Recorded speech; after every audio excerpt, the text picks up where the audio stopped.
Sementara itu Indonesia selaku pemegang presidensi G20 tahun ini mengusung 3 agenda prioritas yaitu arsitektur kesehatan global, transformasi digital, dan transisi energi.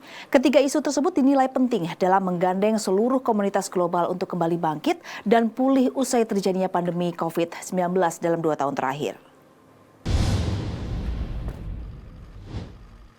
3 isu prioritas dalam KTT G20 pertama, arsitektur ketahanan global.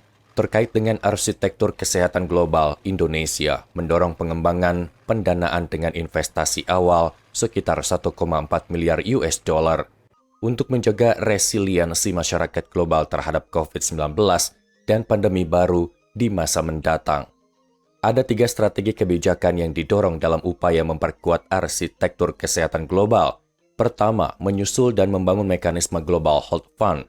Kedua, membuka akses penanggulangan darurat kesehatan. Dan ketiga, penguatan mekanisme berbagi data yang terpercaya dengan pembentukan platform Genome Sequence Data secara global.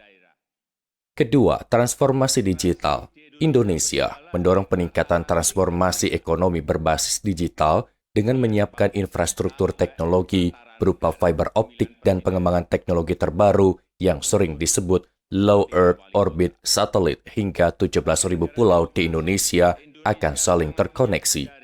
Nilai utama digital Indonesia saat ini tercatat mencapai 70 miliar US dollar dan akan meningkat di 2025 mendekati 150 miliar US dollar. Dalam digitalisasi ASEAN, Indonesia memimpin dengan porsi sebesar 40% dan pada 2030 diprediksi mengalami peningkatan. Menurut Deputi Bank Indonesia, Doni Primanto Juwono, transformasi digital menjadi sebuah keniscayaan bagi Indonesia, khususnya di masa pandemi COVID-19 selama 2 tahun lalu. Indonesia dapat bertahan dari sisi ekonomi tidak lain karena adopsi digital yang masif. Ketiga, transisi energi. Deputi Bidang Kebijakan Pembangunan Badan Riset dan Inovasi Nasional BRIN, Mego Pinantito, menyatakan Indonesia harus bersiap melakukan transisi energi. Penggunaan energi fosil sejauh ini masih digantikan dengan energi baru dan terbarukan. Energi baru terbarukan lebih ramah lingkungan dan akan menjadi sumber daya yang tak pernah habis. Namun, perlu kerjasama dari seluruh pihak agar transisi itu berhasil. Menurut Mego, Indonesia seharusnya sudah dapat memulai masa transisi ini.